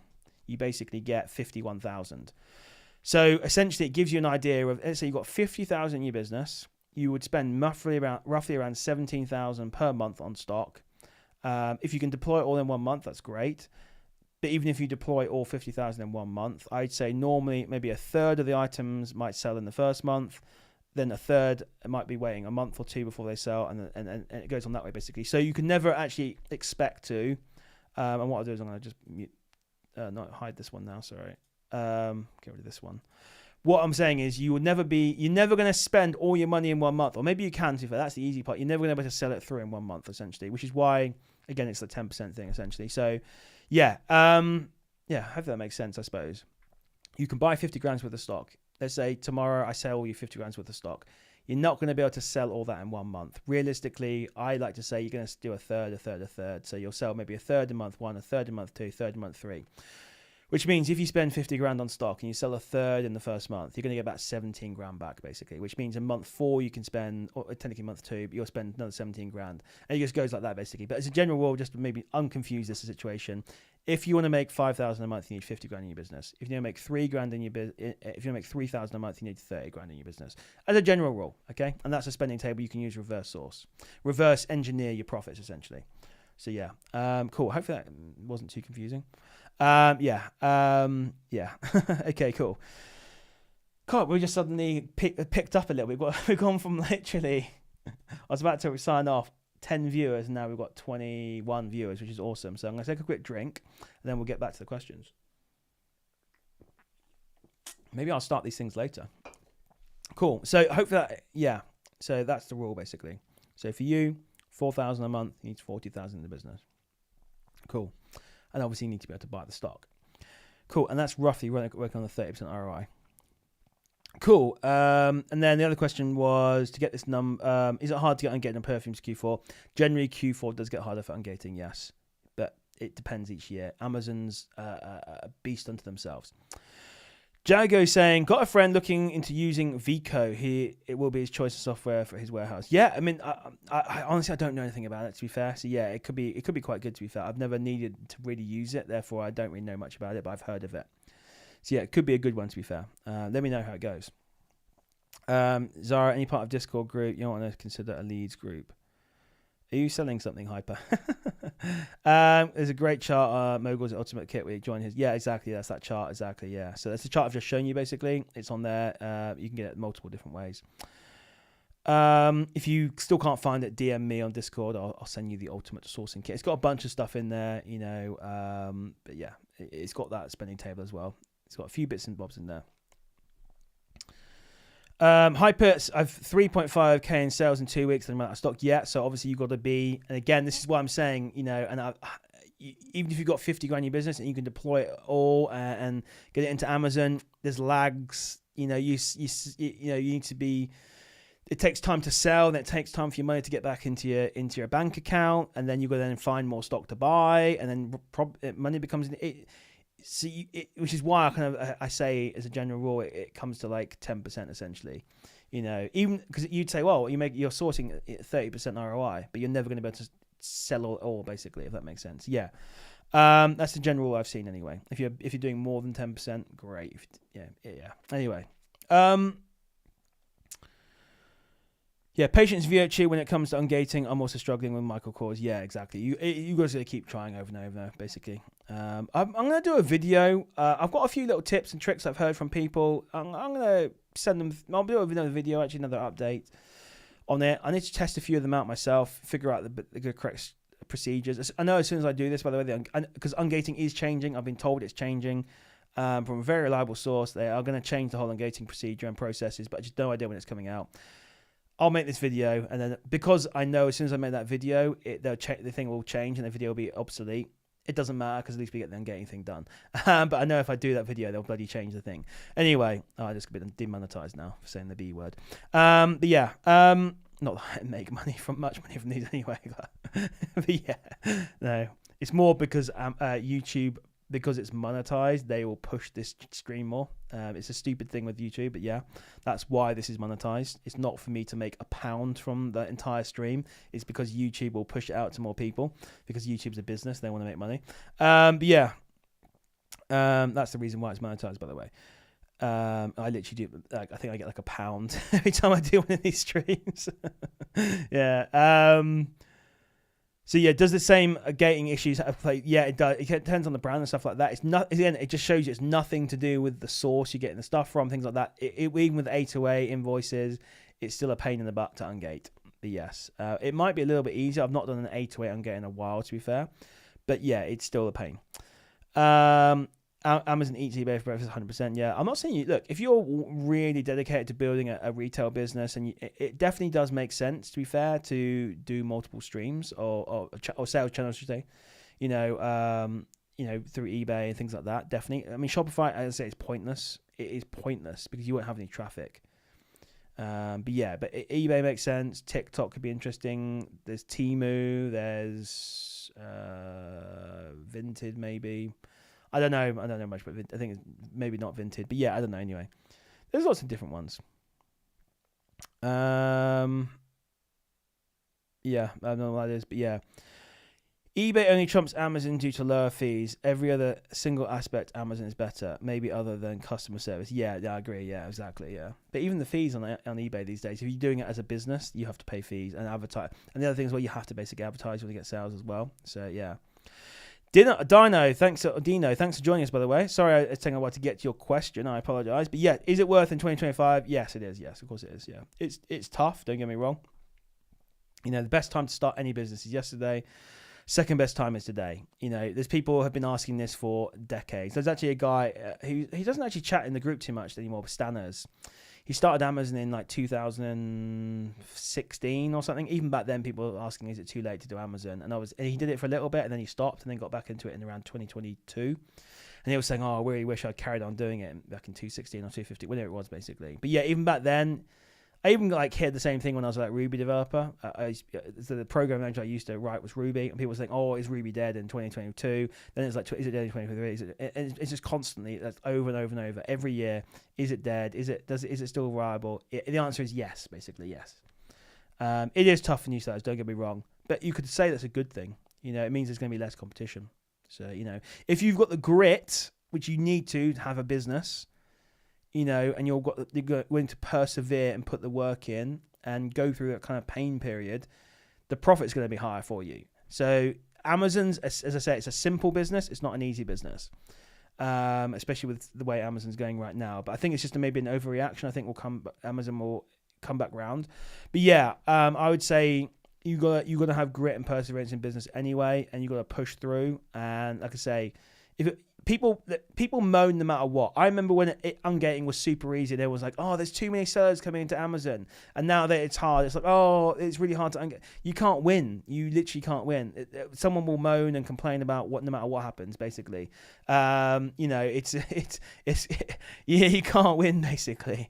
But yeah, I think having a bit of grit and perseverance is a good thing. To be fair, like I say, no, anyone who tells you Amazon's an easy business is lying. You know, it is a simple concept, but you still have to put work in. This is a real business. You can run it as a side hustle. You can do that. You can, but you know, you still need to kind of understand the business and put the work in. So yeah, and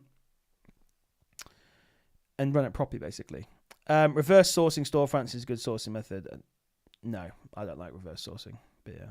I've talked about that before, but no, not a big fan. It can be okay for certain things, to be fair. If you want to learn brands, learn the categories when you're new, definitely could be interesting, to be fair.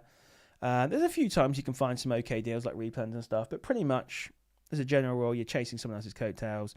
You go reverse source, and you don't know. Well, some of you probably do know my store, some of you don't. If you do, keep it yourself, please. But yeah, like if you go reverse sales to my store, good luck. Because all my deals, I bought them when they were on sale. You're never going to... I wish I could buy more of what I've got. I can't even buy them again. So how I stop swearing. How are you going to find them reverse sourcing me? And it tends to be the people you're reverse sourcing. If the deal's still there, it's a crap deal. Yeah, I am not a fan of. If I've not already portrayed it already, I am not a fan of reverse sourcing. It is good for a new person to look at stores like mine or someone else's store and go, oh, this, I didn't know you can even sell this brand on Amazon, or that, I didn't know people sold cosmetics or perfumes or whatever else. And it kind of opens your mind to brands. You can even reverse source the websites and go, oh, I didn't even know that site called Look Fantastic existed, or Natina or whatever. So it can be good for that point of view when you're brand new to Amazon, and open your mind to the possibilities of the brands, the product types, the websites, things like that. But for actually sourcing, rubbish, in my opinion. Now, there might be someone out there that goes, oh, I'll do 10 grand a month doing reverse sourcing. Yeah, I don't know. For me, I thought it's rubbish. But yeah. So that's my opinion, though. I'm not saying I'm right, but yeah.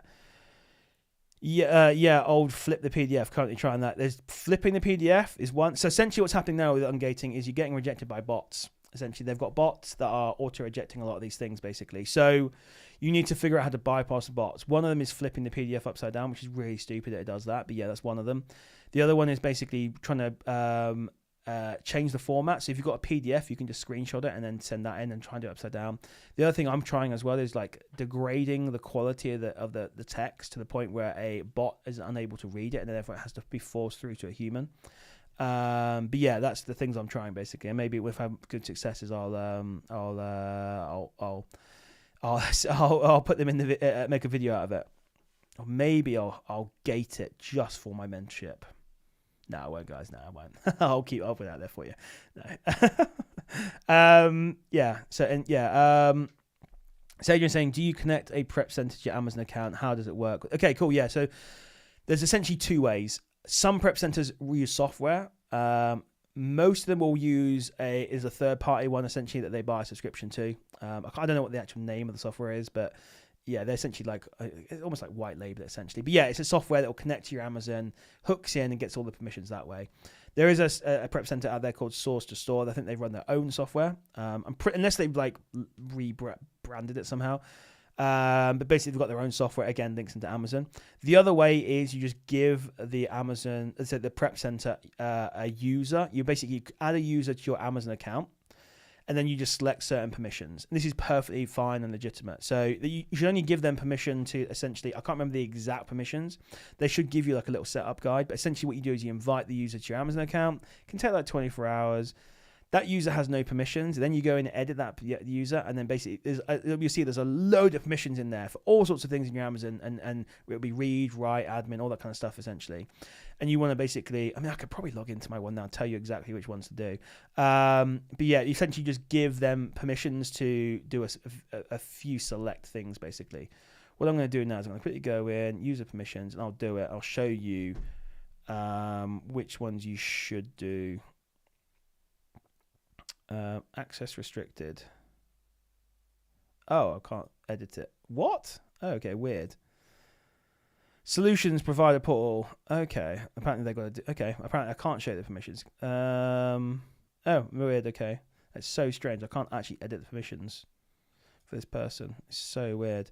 They're saying access restricted. Before you can edit this user permissions, they need to complete their solutions provider portal registration to verify their identity. Okay, I think I can scroll down still and find this thing though. So give me a second. It'll just be grayed out. But yeah, essentially you give them permissions essentially. So if I can find it, as I said, there's a lot of permissions in here. Essentially, I don't know if I'll be able to find this one, but anyway, it's kind of hidden. Anyway, so yeah, I can't because apparently there's some sort of restricted thing anyway. Yeah, so that's the way basically. But my prep center uses software essentially. But those are two ways. So if you're unsure, DM me. Adrian, I can make sure everything looks okay. Because I know I've spoken to someone recently who was a little bit cautious about giving user permission to a prep center. And I was like, it's fine as long as you obviously give them the correct permissions. And it's basically like 3 permissions, like create a shipment and something. I think it's adding items to inventory, and then I can't remember the exact permissions. But yeah, you can see what you're giving basically. It's pretty legit. It's all good. So SSA saying, hi Simon, got active status on a product but don't have the buy box as the delivery time is 2 weeks, even though I'm the cheapest. As next day delivery isn't available, won't give you the buy box. Yeah, so what happened there probably, as I say, is that your items have checked in, but they're not fully checked in yet. So they've not been distributed around all the preps, all the different, not prep centers, fulfillment centers essentially. So it's not fully ready, if that makes sense. It's like it's either inbound still, not being fully checked in. It's not like literally, it's not at the point where it's sat on the shelf in a fulfillment center ready to go. It's stuck in between essentially. So give it a few days and you'll notice that your delivery times will start dropping basically. So yeah, that's why it says that. So just be patient essentially. Lewis, how's it going, buddy? Hey mate, was flicking through your Discord earlier. You mentioned that if an item is graded and resold without CO, it impacts your account health. I've been noticing mine is going down lately with no. I don't know if it affects your account health, but you definitely get that warning. So the COO or country of origin, essentially you need to put that onto every listing essentially. So let's say, for example, I'm selling an iPhone, a brand new listing. What listing on there? You can't sell Apple, by the way, so don't sell iPhones. Well, you can't. It won't even let you. But yeah. Essentially, I might have said, hey, the manufacturing country of origin, sorry for this, is China, okay? Now, why is my thing going all funny? It's because, I don't know, the colour's going off. Anyway, it's funny how the camera changed there. Anyway, so I also have a thing in there called grade and resell. So what I do is I've allowed Amazon to say, look, if someone returns this iPhone, you can grade it and decide, can it be resold essentially as new if it's still sealed, or can it be graded as used like new or used very good? They decide essentially. And what they end up doing is creating a new listing with that essentially. They create like a new SKU, it's just a new listing because it's under a different grade essentially of like used like new, for example, or whatever. When they create those, it doesn't copy over the country of origin. So you're going to kind of keep on top of the country of origin and when they create these things, because you're not creating them, they are. And it could happen at any point. You then get this warning pop up, and it's really annoying. You'd have to go in, put the country of origin in there again. It doesn't kind of copy from the main listing, which is just stupid. But anyway, the whole country of origin thing has been implemented extremely poorly. If you're watching from Amazon, I'm telling you right now, it's extremely poor what you've done. I know people are having all sorts of issues with it because they're adding country of origins is not saving. The issues with the whole like grade and resale thing is another one as well. Things aren't sticking. It takes ages for the it's just not very well implemented. Hey Jensen, how's it going? I don't know if you're on the live stream or not, but someone just DM me. But yeah, hey Jensen, sorry. I'll get to your DM later. If you're watching. Yeah, so in theory, I don't know if it does, but if it does, I need to, again, put a video or guide out on the COO on how to do this, basically. But if you want to hop on a call with me, book a call, just use the link that's above, the mentoring call, just put that with me, and then we can jump, I can help you with it, basically. It's not too complicated, to be fair, to do. But yeah, I'm going to get, it's on my to-do list. I'm going to write a blog post. And by the way, if you've not been to my website, fbamogul.com, I've got a crap load of articles on there of all sorts of different things, mostly sourcing, but a few other bits. I need to put one on there for COO, the different ways of going through it. But yeah, and just fix it basically. Or you can just go in, manually edit the listing and put the country of origin, I guess, as well. But yeah, so I hope that helped anyway. It's been very poorly implemented by Amazon because basically I've constantly got that warning on my account and I try and stay up to date with it, and then it's just ridiculous. Utterly ridiculous. And then it takes like up to 10 days for the warning to disappear. It's just so stupid. Anyway, it is what it is. Jager saying definitely should do a how to scale blog series, e.g. prep centers video. Okay, that's a good recommendation there. I like that recommendation. I'm going to write that down. Thank you for that one. I always like ideas like this. Perfect. Thank you very much. I'll put that inside of my... And by the way, guys, if you are... There's a link in the description for a MacBook giveaway. There's multiple ways to enter. Using Cookeater, buying OA Hero, which is down. I can never point in the correct place. There. OA Hero is my software, Chrome extension, £150 for lifetime.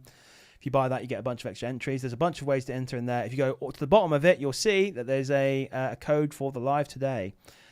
You can get 25 extra entries, I think, into the MacBook giveaway. And the code for it is CRUSH Q4, all capital. So CRUSH, the letter Q, and then 4, the number 4. So CRUSH Q4. That is the code for that one if you want to get the extra 25 entries into the MacBook. There are very few people that have entered it. The giveaway ends, I think it's the 18th of December. It might be 20th. I'm not sure. Anyway, just before Christmas. I'll be sending... I don't have it here, actually. I bought the MacBook. I had it down here to demo, to show to you guys and promote it and stuff. But my developer who's doing OA Hero, the MacBook that I lent her, it was an old one. It died. She needed a new MacBook, so I gave her that one basically to do developing on. So I need to get another one now. So yeah, that was expensive. Yeah, it's been an expensive month actually. But yeah, for multiple reasons. I've spent a lot of money this month. I will appreciate on that anyway. But yeah, if you go and check that out, there's a way to enter that giveaway. Get some extra entries into there. So you get the most entries through by buying OA Hero. You get the most entries by doing Cogito using my code. I think that's the two main ones really. But yeah, there's loads of ways to enter. Watching these videos is one of them. Honestly, guys, I think there's 60 entries so far. 60 users have entered. So, obviously there's different ways to enter. But yeah, 60 people, I think, last time I checked, have entered. So it's really not that many. Yeah, I honestly don't push it that hard. I really should be, to be fair. But yeah, and I've had to just pay again for that platform, Gleam. That was like £400 for the year. Crazy. Anyway, it is what it is. Right, Hyper just says, do you get auto-ungated on most brands once you hit a certain amount of sales? No. There are certain brands you can do, but there's some brands like YSL and things like that where you're always going to have to ungate them. Like the premium brands and stuff like that, it doesn't matter how... Well, maybe someone who's got more... I'm at 3 years, so I can't answer, I suppose, for someone who's got 5, 8, 10 years Amazon account, account that's old. I can't necessarily answer for them. My understanding is it's pretty much the same for most people. Hey, maybe someone with a 10-year-old account is basically just like, oh, I want to ungate YSL immediate. I don't know. For me, I'm still going to have to do the big premium brands, stuff like that. Have to ungate them properly. But a lot of the... I wouldn't say necessarily premium brands, but a lot of brands do auto ungate though. Once you get past that, there's a 3 months kind of like pain period at Amazon. I think you got to do like 100 sales, do 3 months on the platform, and then basically a lot of stuff does open up for you. I just need to. Oh dear, I might stand up in a second actually. Yeah, cool. I don't know how people do like gaming streams for like 8 hours or something crazy. Maybe I'll get to the point where I end up doing like 8-hour Amazon streams. I don't know, but yeah, I don't know if I'd like that. I do enjoy these, to be fair. So 8 hours might be much or something, but yeah, cool. Let's have a look. I'm just gonna lean forward here, keep the mic in, get comfortable. Sorry if I'm going off screen here, but anyway, cool. Let's read some more questions. Hyper's saying, Hyper, I personally feel after my 3rd month constantly staying at the auto ungates become common for smaller. It's pretty, yeah, exactly what I said, basically, yeah. So, yeah, there is literally, I actually was talking to Adrian about this because Adrian's kind of really new to Amazon, and I was saying, the first kind of 3 months is really, really tough. You're going to kind of prove yourself to Amazon a little bit. They're a little bit stricter on your account in that first 3 months. You've got to get like, I don't know if it's 100 sales, but somewhere around there. Also 3 months on the platform actually selling, not just having an account open. And then a lot of things do open up for you, basically. But yeah, so Christina is saying, for newbies, when do you think it makes sense to use Prep Center so it's not eating into your profits? That's a great question, one that I answer all the time. So again, it all depends on how much money you've got in your business and how good you are at spending your money.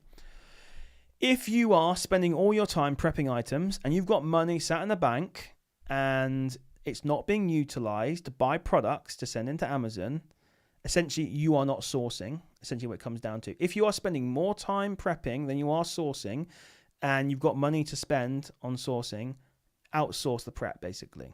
If you have already spent your money in the first 5 days of the month, every month, and you're basically twiddling your thumbs, you may as well prep in-house basically because you have time essentially. It comes down to time and then offloading these lower value tasks. So yeah, the most valuable task you can do in this business is sourcing. And if prepping is affecting your sourcing and you buying products, outsource the sourcing. Outsource the prep, sorry. Yeah, that's what you should do basically, in my opinion. It can be tough to let go because it is quite expensive. But yeah, the highest value task you're going to be doing is sourcing products and spending your money and getting things into the business, stock into the business and get it onto Amazon.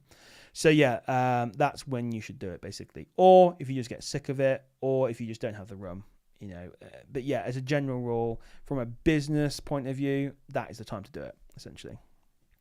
And I've seen a lot of people still struggle to let go, and they've got money sat in the bank and they're sat there prepping. And I'm like, what are you doing? You need to send that to a prep center and spend your money every month, because you won't grow otherwise. If you're just, and the other thing as well, I suppose, is, again, I guess it also maybe comes down to your goals a little bit as well. It depends what your goals are in the business, I suppose. Do you just want to keep it in-house as a little lifestyle business, just make $3,000 a month, and make it your full-time job and be happy? And there's nothing wrong with that, to be fair. But if you want to start scaling it to a point where you're selling, like I think I've sold 1,000 items so far this month, whatever, you're going to need a prep center. Now, some people, a great example is Tom G, who was at the Seller Meetup, and a few other people as well. They get their own warehouse and they just hire staff. So you don't necessarily have to go down the route of a prep center. But I'll be honest, the most normal transition I see is people start off prepping in-house. Then they go to a prep center until they get to a point where they're spending more than probably $5,000 a month in a prep center. And then, and bring my hand over here, they then bring it in-house, because when they're spending $5,000 a month, I'm going to do it like this way. When they're doing $5,000 a month, my hand, I just don't want my hand. Anyway, when they're spending $5,000 a month on a prep center, it gets to the point where it's like, well, at this point, I might as well get a warehouse, get my own staff and stuff like that, basically. £8,000, basically. It becomes cheaper to then bring it in-house. So that's quite a normal transition that I see people do. And it happens with a lot of wholesale people where they're just spending so much on prep. They're like, you know what, I'm just going to hire some people. I'm going to get a warehouse. I don't think that'll ever be something that I want to do, because I don't want to run a warehouse. I don't want to have to hire people and manage people unless I start a prep center, which I might do at some point. But, I don't want to have to do that. So then it comes down to your lifestyle as well, I suppose, and what you want. I like to be able to just bugger off to Dubai for 3 months, not have to worry about a warehouse being run and staff and paying national insurance and sick pay and managing people and all that kind of stuff. I can't be bothered with it, basically. But I'm paying a premium to not have that hassle. It comes down to your lifestyle and what you want, I guess. Yeah. Cool. Or if you have DG items, yeah, exactly, yeah. So, you can get to the point where, of course, you can then get those contracts in place with DPD or whatever to then deal with hazmat. They make you fill out a crap load of forms and jump through a bunch of hoops, but then you get to the point where you can actually then send your own items through, and I say as well, yeah, and it's a good point, to be fair, Adrian. If you're buying perfumes, aftershaves, anything hazmat, send it to a prep center. Get a prep center for that, basically. 100%. Ones I recommend, Your Prep Mate and Source Store, the two that I recommend, because you can't send hazmat yourself. It won't be insured, basically, and if it gets lost, it's going to cost you, essentially. You won't be able to be properly insured. But yeah, so use a prep center for dangerous goods from day one, essentially. So go with someone like Source Store, go with someone like Your Prep Mate. Tell them I sent you, please, and basically, use them for DG. But everything else you can keep in house until, obviously, pretty much the point where I've told you you can get rid of it, basically. But you might be someone who just doesn't want to have to deal with it, and I get it, or you don't have the ability to pack yourself and things like that. So it comes down to individual people and their own goals, basically. But yeah, I mean, for me, I actually struggled a little bit to get rid of prep. I did it out and I brought it back in again because I was like, I'm spending $2,000 a month on prep. But then obviously it's a hard pill to swallow. But then you realize you have to spend that money to grow your business, basically. But yeah, so awesome. It has been an awesome session, guys. We've been gone here for an hour and 40 minutes. I thought we were going to end after an hour, but it just suddenly quickly picked up again. I'm going to give you guys 3 more minutes for final questions, and I'm going to shoot off. But yeah, if you've got any final questions, let me know. I massively appreciate you guys coming on. It's been an amazing Q&A session. It's been freaking awesome. Would you consider doing Amazon UAE? It's a different ballgame. You can do, yes. It is out there. Yes, people do it. I don't know how you register on Amazon.ae and stuff like that, but I'm sure you can do. In fact, I know people do it from there, because the camera, so not the camera, but the lens you are looking at now, I got out there through a third-party seller and things like that, basically. So yeah, it can be done, basically. But yeah, cool. But yeah, I definitely. But I keep flip-flopping between moving out there and not. But even if I moved out there, I'd still run Amazon in the UK, basically. But yeah, cool. Awesome, guys. I will wrap it up there in a few. Well, one last question, basically, and I'll wrap it up. Unless we just wrap it up now. But yeah, massively appreciate you guys coming on again. Anything I've mentioned, links, softwares, blah, blah, blah, there's probably links in the description for it. If you are interested in doing mentoring with me, you want to have a book a discovery call where we can just chat about it. We can just chat about your business if you want. I can help you for an hour anyway. Even if you don't want to do mentoring, it's fine. I'll help you anyway. If you want to buy OA Heroes, link for that as well. If you want to check out Cogita for Q4, again, the link in the description for that. Use code FBA Mogul to get £100 off your first order. And again, before you buy anything, if you're new, definitely DM me first. I'll double check it for you. I don't want you buying although that is an affiliate link, I don't want you buying something wrong for your business.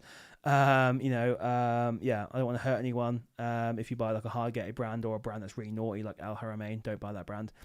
Just double check with me first if you're unsure. But yeah, I massively appreciate it. So should we give this streaming a like, everyone? Yeah, I massively appreciate if you all give it a like. Yeah, that would really help actually. So if you're not already subscribed, subscribe. If you're not already giving it a like, give it a thumbs up, give it everything, please. Yeah, and I guess you've already been chatting, so there's no comments basically. But yeah, if you want more content from me, go and check out my channel. There is a load more videos on there of me just kind of doing similar things to this. There's loads of lives from the past. There's loads of videos. Go and check them out. I massively appreciate you guys and girls. Not forgetting you, Zara, and all the other ladies that watch me. Do massively appreciate it. And I'll see you guys in the next one, okay? All right. I'm glad my face is not drooping now. I can actually smile properly. Okay? All right.